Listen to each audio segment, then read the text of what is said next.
Welcome to the Russian Federation, the black sheep of Europe, scorned and sanctioned by the Western globalists for having reasserted ourselves after the collapse of the Union and the Yeltsin disaster. Yet, the scars of his shock therapy remains as the motherland still has to bear the weight of fat oligarchs at the top of it.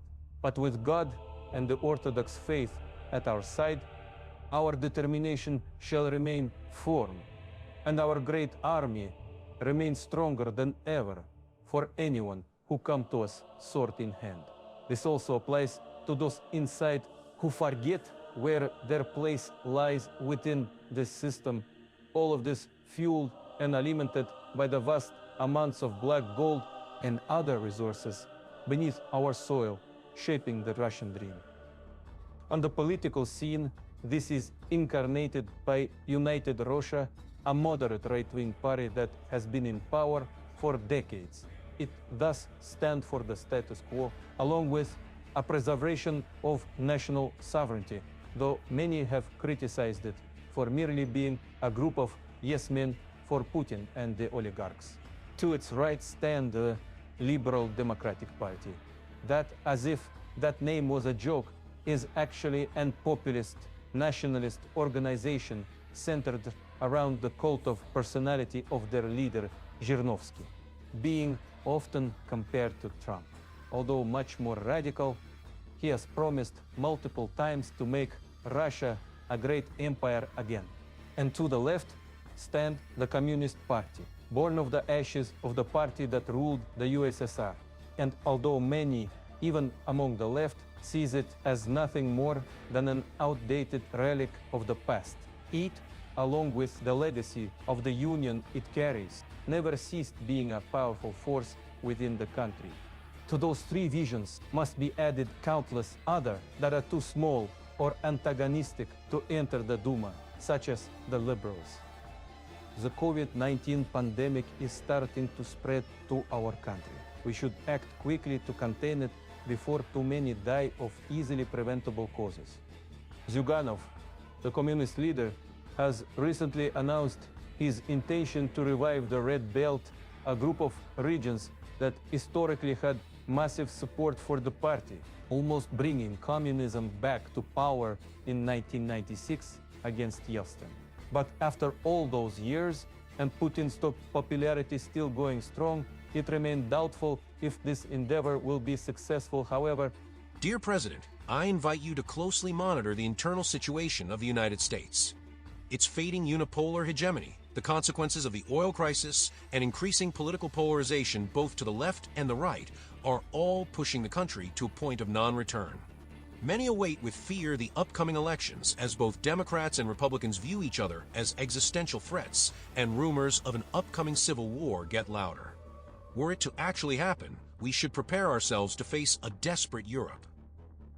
coming back to Russian affairs, the governor of Khabarovsk Krai, Sergei Furgal, has been dealt with.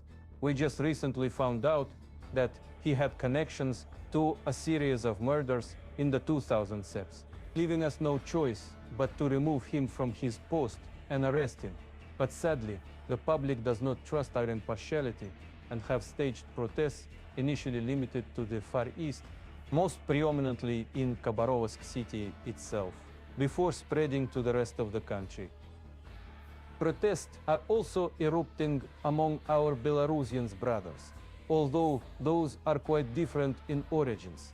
Having won his sixth consecutive victory in the recent presidential elections, Lukashenko faced a Western-backed coal revolution that nonetheless ended up being crushed. As a way to distract the population from this unrest, we shall deal with Abkhazia and South Ossetia. Those two republics seceded from Georgia following the 2008 war with our help, but they, however, remained isolated internationally with little recognition. With the locals being already supportive toward us, why not then propose that they join us? Despite that, the protests are still ongoing. And even with the newfound strength due to the arrest of Navalny after his return to Russia, and as if that wasn't that enough, the discontent with the strict lockdown is starting to make itself harder to ignore, with even the communists joining in. Another unfinished business is the Union State with Belarus, a plan drawn under Yeltsin that would have eventually seen Belarus and Russia unite with Lukashenko sitting in the Kremlin. Of course, while that last part is unlikely to happen, we shall nonetheless go through with it, even if it will take some time to integrate the industry, administration, and infrastructure. America has finally collapsed following the USSR's own fate 30 years ago. There are some among us who are celebrating this as some kind of God-given revenge on the Satanist Yankees. But there are also many of us who remember the tragic end of our homeland well enough to not need to see it reenacted, especially in such a bloody manner. If we had something to say to the Americans with our experience, it would be this: your nation will ultimately survive. It may have a different name, different flag, or even disappear off the map, but it will forever live within your heart. And even if you end up disliking what comes after, just like the coming of spring, will come a time when the might and glory of the gone homeland will come back. Other terrible news. The president has been diagnosed with COVID for some time now. And although it remained a secret, as the country needed the image of a strong leader at the helm, Putin's deteriorating health is now encroaching on his ability to rule and hiding the disease. But the man has seen countless storms come and go during the decades, and as such it would be foolish to lose one's mind over a mere cough. To our south, the Kazakh government is currently facing growing riots over the increase in gas prices. At least this is how it started. As just like Belarus and us, the West is attempting another color revolution in our underbelly, with the goal of toppling Tokayev's regime. We, however, learned our lesson, and with our assistance, the protests were dealt with our stick, while Tokayev provided the carrot in the form of Seems like it wasn't a mere cough. This morning, Putin passed away in his sleep, leaving the world's largest country in a state of mourning. Not democratic enough, not firm enough, too kleptocratic, too Soviet-like. Everyone had their own opinion of his regime, but this was an objective fact that he was the face of 21st century Russia. Babushkas who remember the turmoil of the 90s are praying for his soul. Firebrand patriots are marching the streets in his honor. And even young liberals who have only known him struggle to find much joy. Putin's place in the history books is assured, but his exact role is yet to be determined by what comes after and by who will fill the now empty Kremlin. Officially, the country is now led by Mikhail Mishustin, thanks to legal protocol. But it is obvious to everyone that he is not here to stay, but to simply keep order while the actual next leader of Russia is being chosen in newly announced elections. And despite the unexpected nature of this electoral season, the three parties have already started campaigning. For United Russia, Medvedev is positioning himself as Putin's successor, with promises to complete his legacy and build a Russia fit for this new multipolar era. For LDPR, Chernovsky is pointing to the collapse of America and the general disarray of the West as his own predictions come into reality, and the need for Russia to seize this moment to regain its status as a true empire. And for the Communist Party, Zhuganov denounced a masquerade that is a system which promised 30 years ago that capitalism would bring wealth and prosperity that 30 years later remain yet to be seen by the average Russian, who instead see the burning mess that was a capitalist land of the free.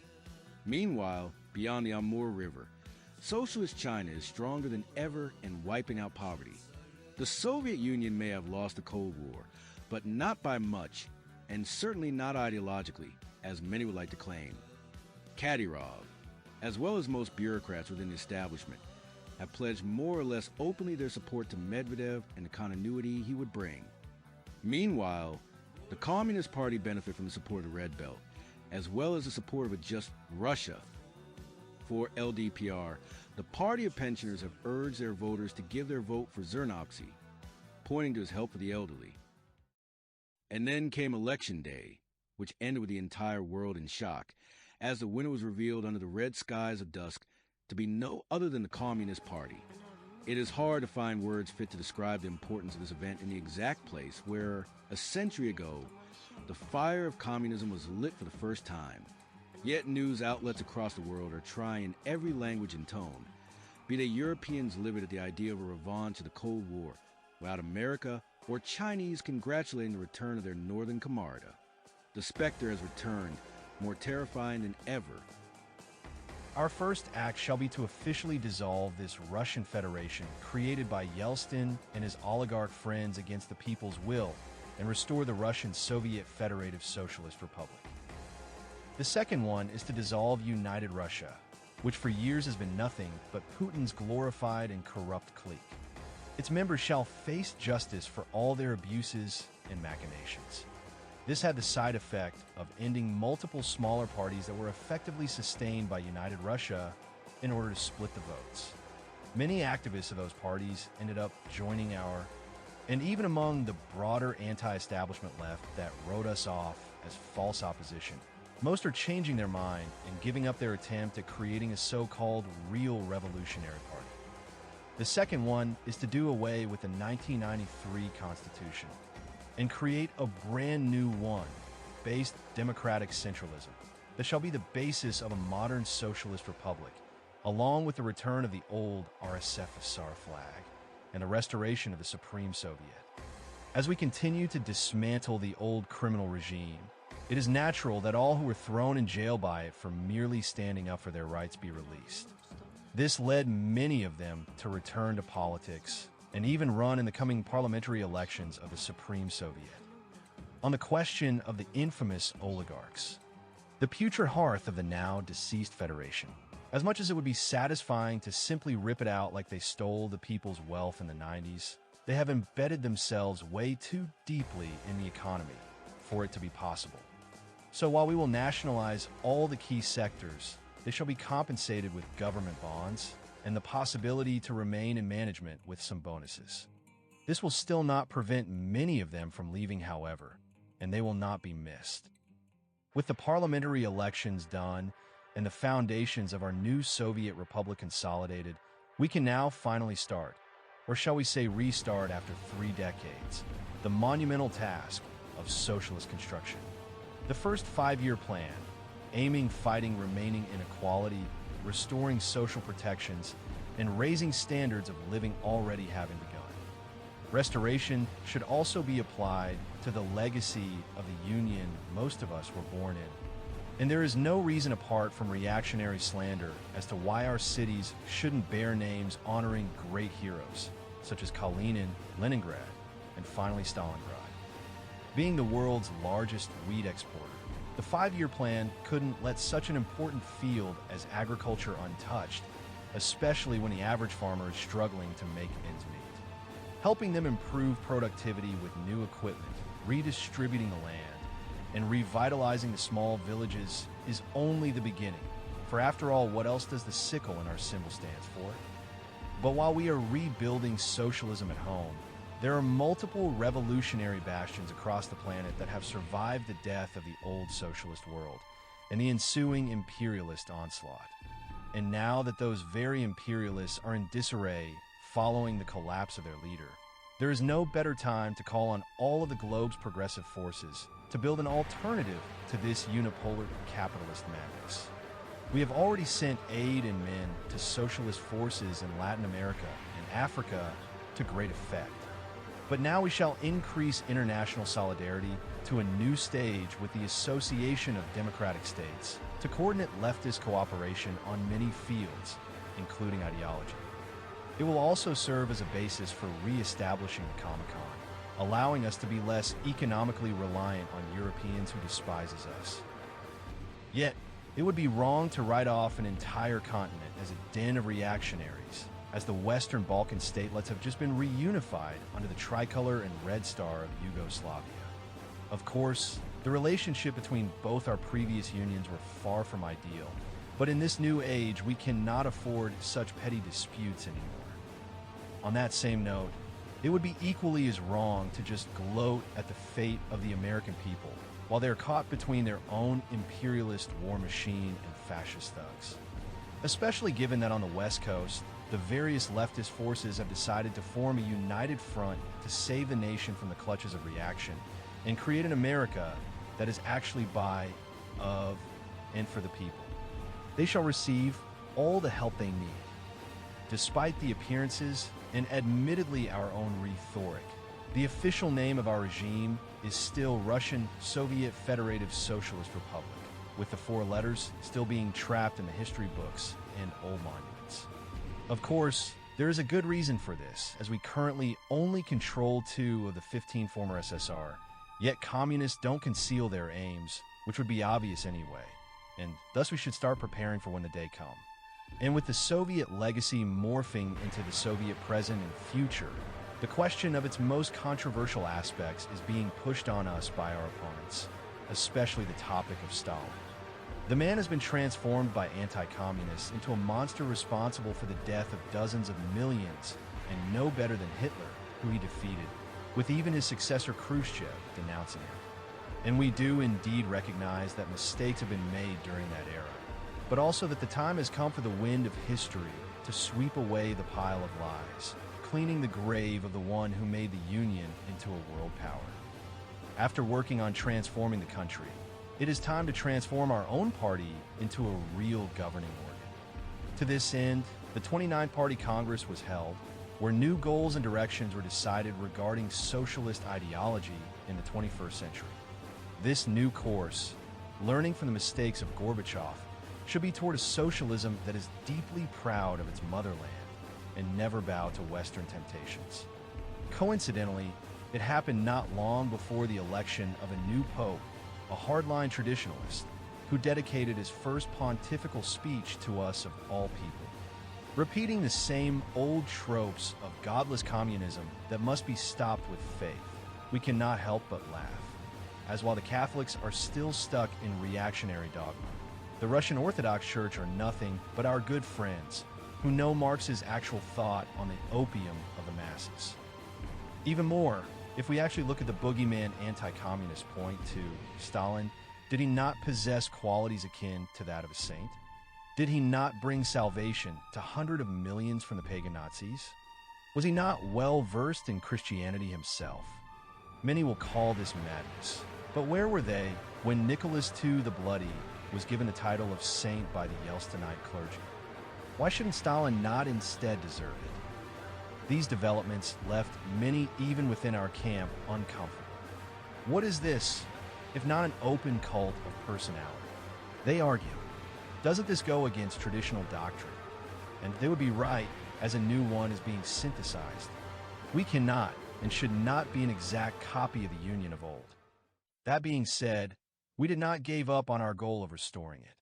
As a conflict between the desperate imperialist remnants of NATO and PDTO and the rising sovereign forces is approaching, and only a strong and powerful motherland will allow us to survive the onslaught.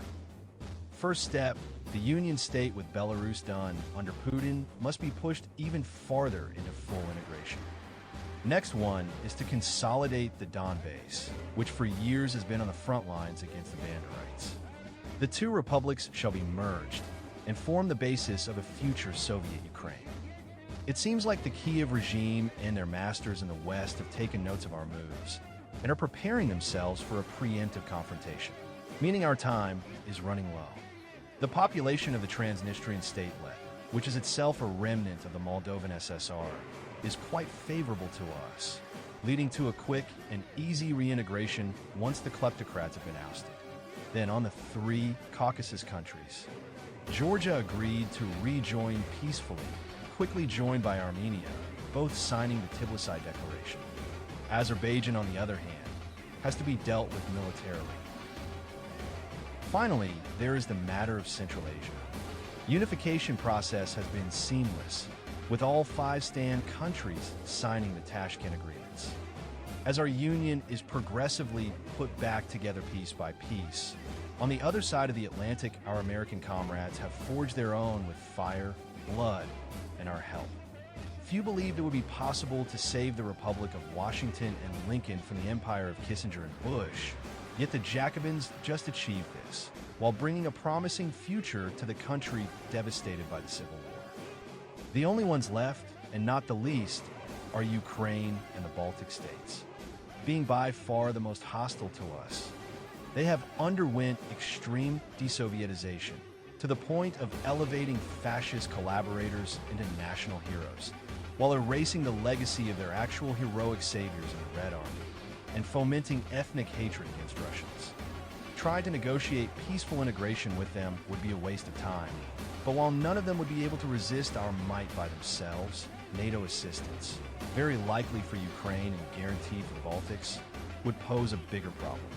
Our plans drawn by our generals to deal with it with the highest chance of success is the following. First, focus on Ukraine, where the multi-front attack by our troops will overwhelm the Banderite army, leading to a collapse before NATO can intervene.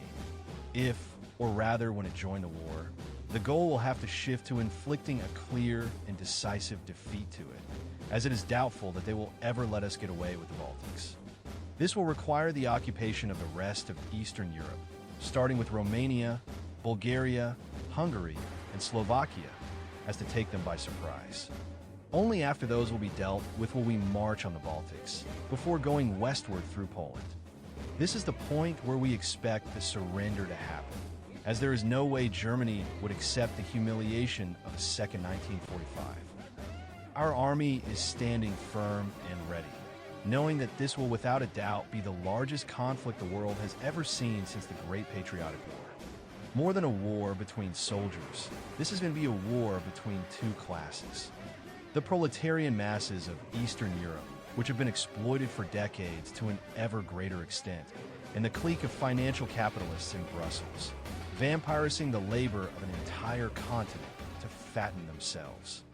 Let them tremble at the might of the new Red Army of peasants and workers, whose triumph is written in the very laws of history.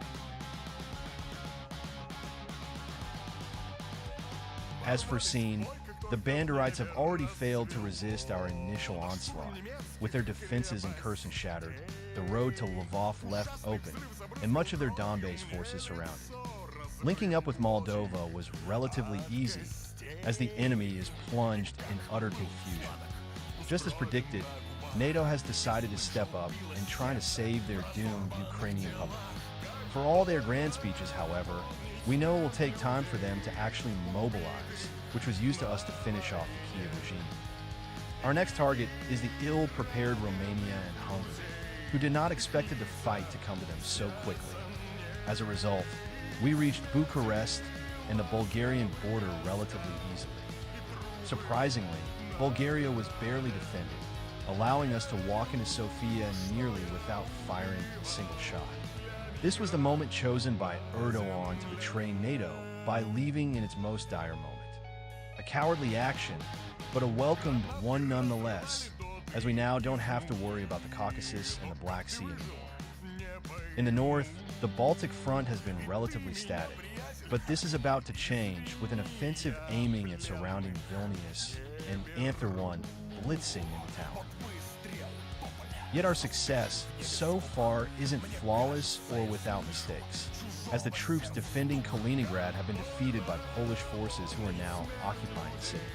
Hopefully liberation will come very quickly, as the three Baltic states fell one after the other. And having defeated Hungary and Slovakia, Poland should effectively be our final target. Lublin, Krakow, Bialystok. For a country that prided itself on anti-communism and Russophobia as much as Poland, their resistance is quite weak. Even surrendering before their capital was completely encircled. With the fall of Poland, the Western capitalist powers were left with no other choice than either test if their broken armies can stop the wrath of the proletariat from marching on their capitals, or sign a peace treaty. The cowardly imperialists have chosen the later, thus recognizing the new Red Order.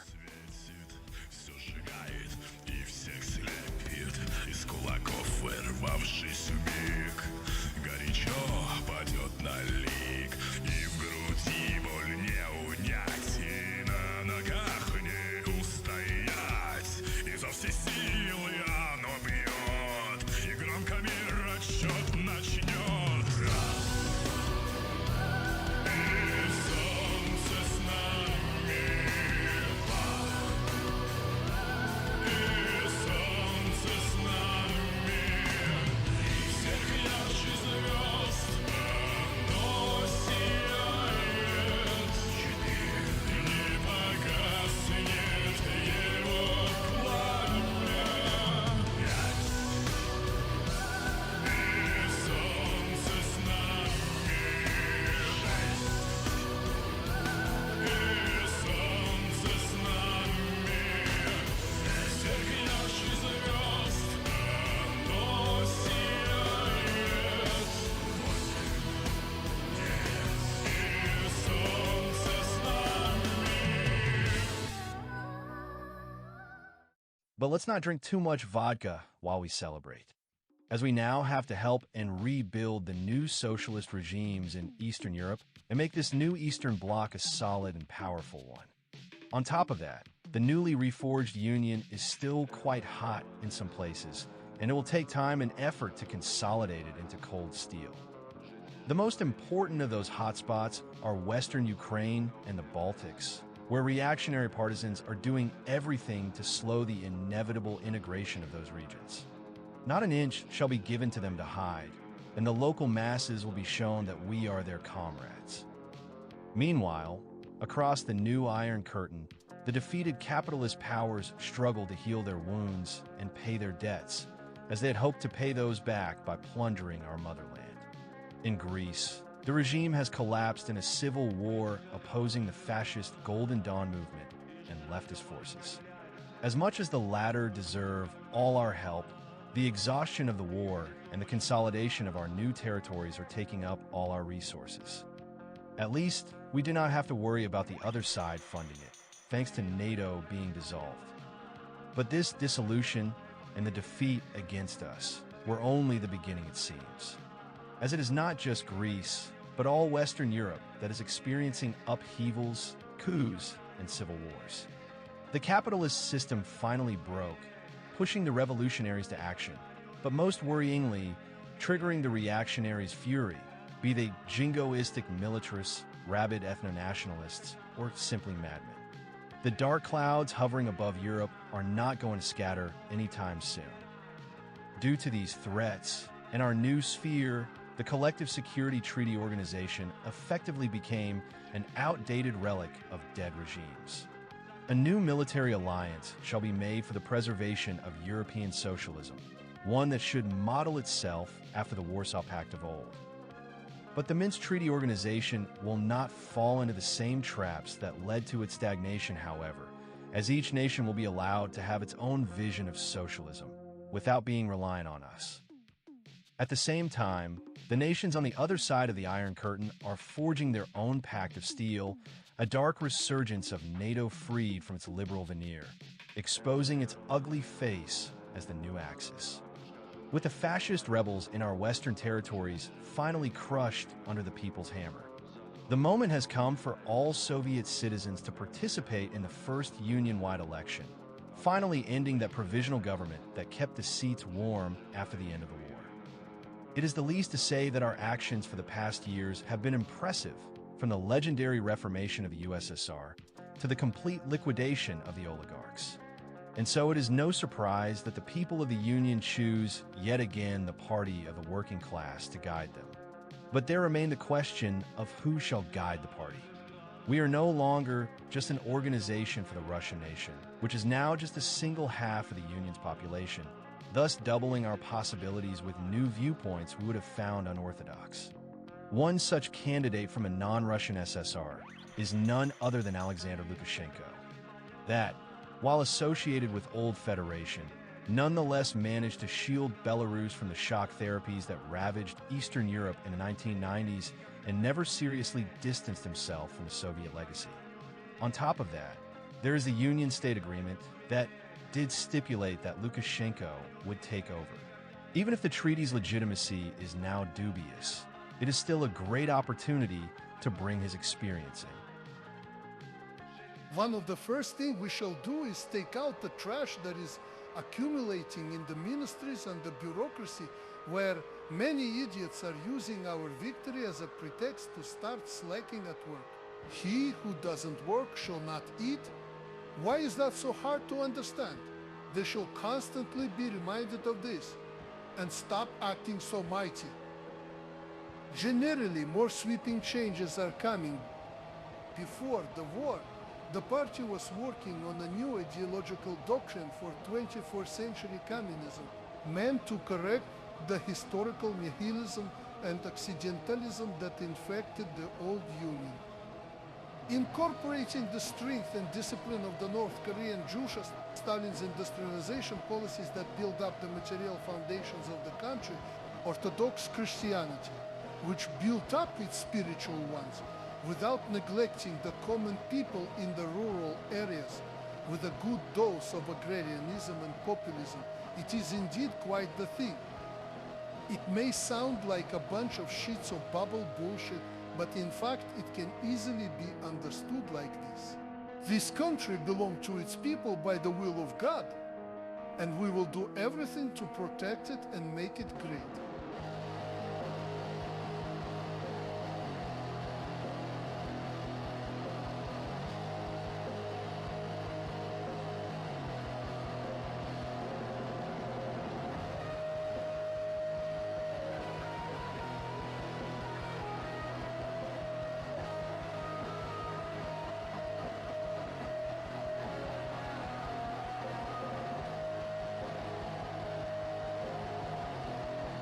On the side of the economy, we should also step into the 21st century.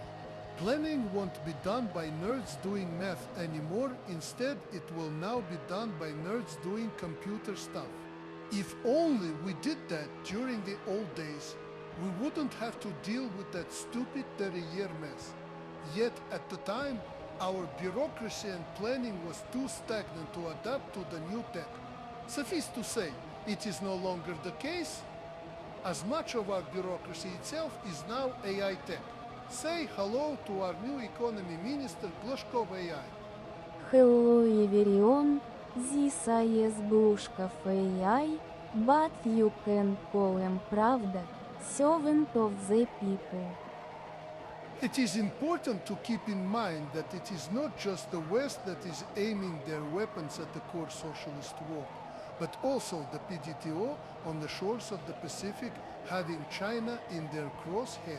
Of course, we had our own little disputes with the Chinese in the past, but are we really going to keep the socialist world divided for such petty bullshit? Especially Dutchies like us, they had their own little ideological update. Speaking of ideological update, the regime in Germany has finally dropped the final pretense and shown to the entire world its true old and disgusting Nazi face. In truth, the swastika was never truly erased from the German lands, instead becoming a hidden weapon for NATO's Gladio operations, with the children of those Nazis forming the new elites. And with the inescapable final battle drawing nearer, there is little left for these cornered beasts than showing their teeth and the genocidal design they dream to inflict upon us.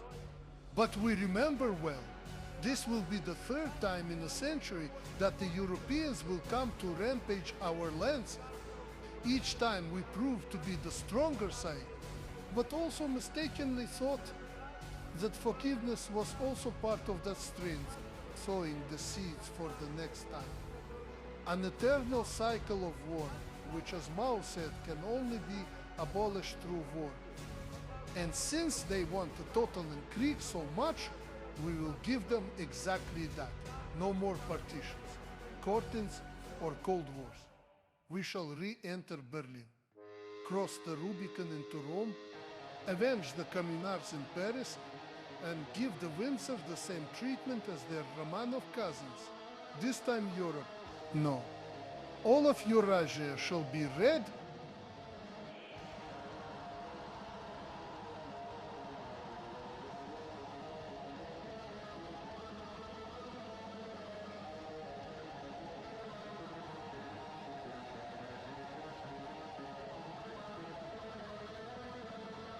Standing between us and the crowds lies the Czechs and the Poles who have until now played the role of neutral buffer. We would have gladly helped them against the Nazi scum, but they refused and preferred applying the motto better dead than red to the letter.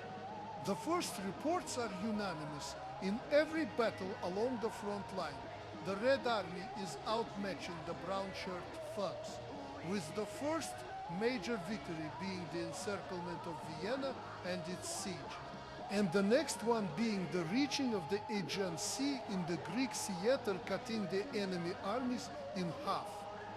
The fall of Salzburg and Rukla also came with their own enemy encirclements, even if much of the bastards managed to flee. But this will not be the case in Thessaloniki. Nor in Prague, not even letting them hold the city for even 2 months, or in the Poznan region, which shall be flooded with fascist blood.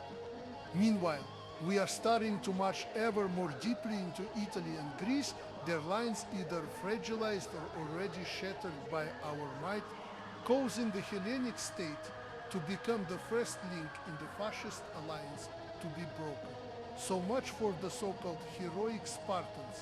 To go back to the main front, our forces cut off the last artery connecting Berlin from the rest of the soon-to-be dead Reich.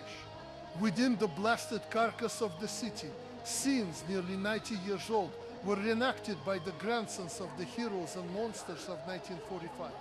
The image of our flag raised above the Reichstag was seen by the entire world, and perhaps even by Lenin, Stalin, Zhukov, and many others legends smiling from heaven.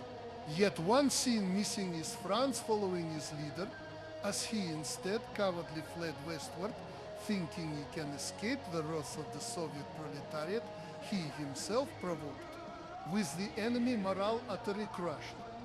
Their divisions were outmaneuvered and easily destroyed by the relentless march of the Red Army, which in the south managed to conquer the so-called eternal city of Rome with that same Pope who denounced us now left, wondering how many divisions does he have. And in the north is reaching the industrial heart of the Reich in the Rhineland, with our assault shattering their poor defenses. This time, their government relocated in Cologne was captured by our forces while they were trying yet again to run away, leading to Germany's surrender.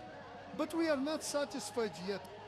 We have yet to rip the French militarists and British aristocrats away from their bunkers. Attempting to stand on our way, the pitiful Belgian kingdom barely deserves a mention in how foolish it is to think it can even slow down the red tide. That is now rampaging through northern France nearly unopposed, with no enemy left to prevent the red flag from flying again in Paris after 160 years.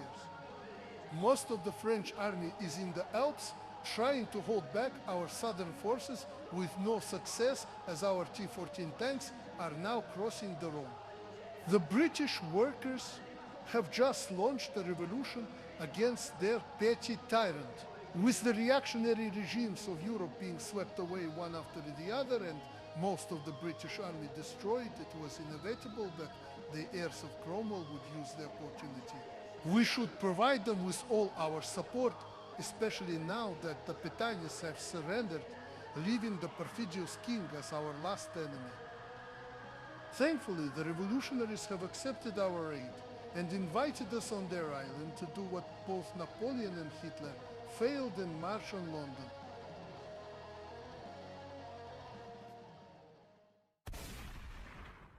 And thus, the Brown Plague was defeated, again, as Europe turns red, from Gibraltar to the Arctic, from the Scottish Highlands to the Caspian Sea. Marx, Talman, Torres, the Spanish Republicans, and countless others revolutionary heroes have lived and died to see this finally happen. Among them, countless Russian heroes, who can now rest in peace, knowing that never again will the Europeans threaten the motherland, as they now stand side by side with us as comrades. The leadership of the former fascist regimes was put to trial in the very same location that saw the original Nazis judged before the war. Their crimes, both against our people and their own, were countless with little way to deny them, as there was no possibility for them to escape execution.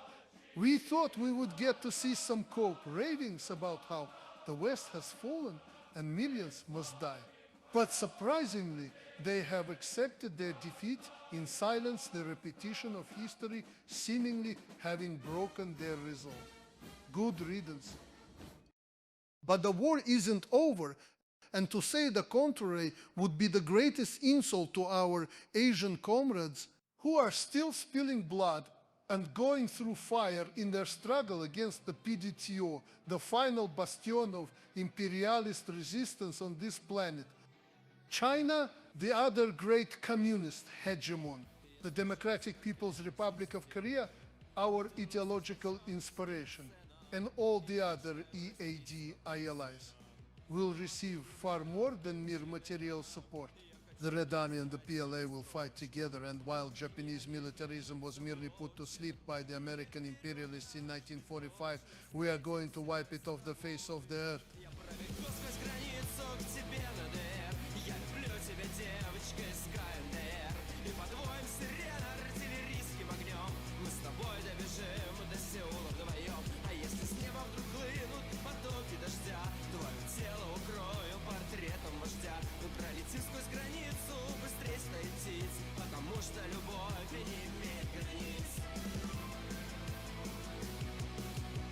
Захотел убежать очень быстро, оказавшись случайным туристом. Видно, мне не понять всей харизмы всей священной земли коммунизма. Но твой взгляд средь толпы безумной вдруг увидел той ночью лунной, и я понял, пусть будет трудно, но я за тобой вернусь. Я пробегу сквозь границу к тебе на ДР. Я люблю тебя, девочка из КНДР. И подвоем сирена артиллерийским огнем мы с тобой добежим до Сеула вдвоем. А если с неба вдруг хлынут потоки дождя, твое тело укрою портретом вождя. Мы пролетим сквозь границу быстрее стаи птиц, потому что любовь не имеет границ.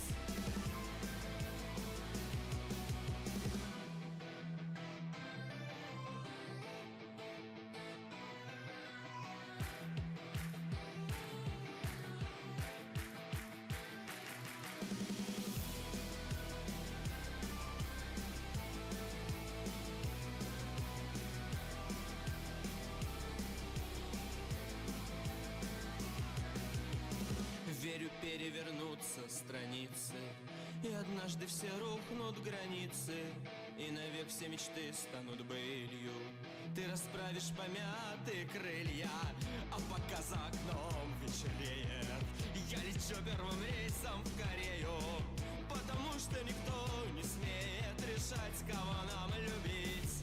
Я пробегу сквозь границу к тебе на ДР. Я люблю тебя, девочка из КНДР. И подвоем сирена артиллерийским огнем мы с тобой добежим до Сеула вдвоем. Потому что решать, кто тут царь, а кто раб, не должны Ким Чен Ын, Вова, Путин и Трамп. Как однажды упала стена в ГДР, упадет навсегда режим в КНДР. Я сражаюсь с проклятой системой, а ты носишь значок с Ким Ир Сеном. И я мечтаю растить с тобой сына. Ну а ты влюблена в Ким Чен Ына.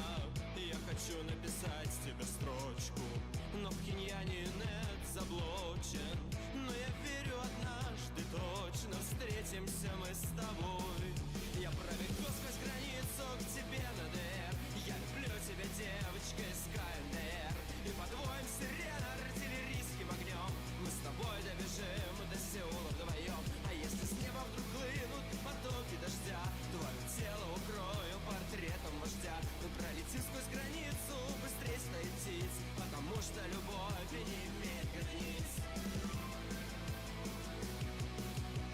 Захотел убежать очень быстро, оказавшись случайным туристом. Видно, мне не понять всей харизмы всей священной земли коммунизма. Но твой взгляд средь толпы безумной вдруг увидел той ночью лунной, и я понял, пусть будет трудно, но я за тобой вернусь. Я пробегу сквозь границу к тебе на ДР.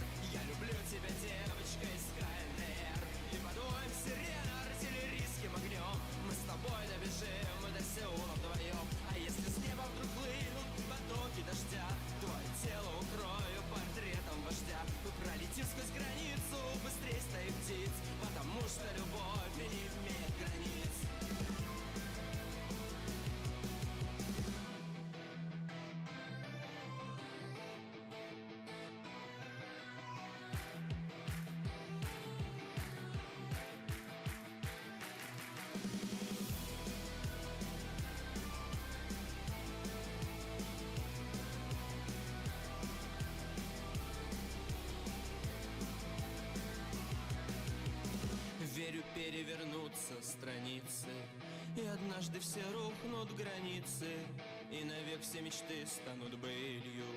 Ты расправишь помятый край.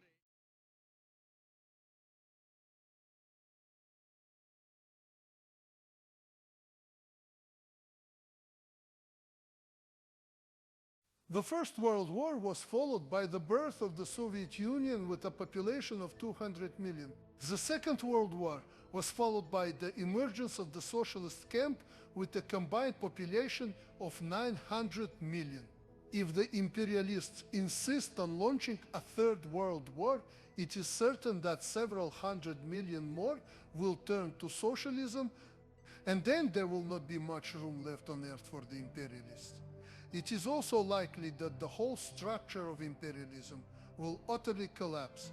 Mao Zedong said this in 1957, and 76 years later, he was proven right, except that it was not hundreds of millions, but billions who now live under the Red Star, be it in the old capitals of the former colonial powers of Europe, in the jungles of South America formerly exploited by oligarchs, in the ancient civilizations of Asia now revitalized, in the deserts and savanna of Africa freed from neocolonialists, in North America between sea and shining sea. Capitalism has been reduced to a few remnants scattered across the planet, its champions all slain by us, and we lost nothing but our chains.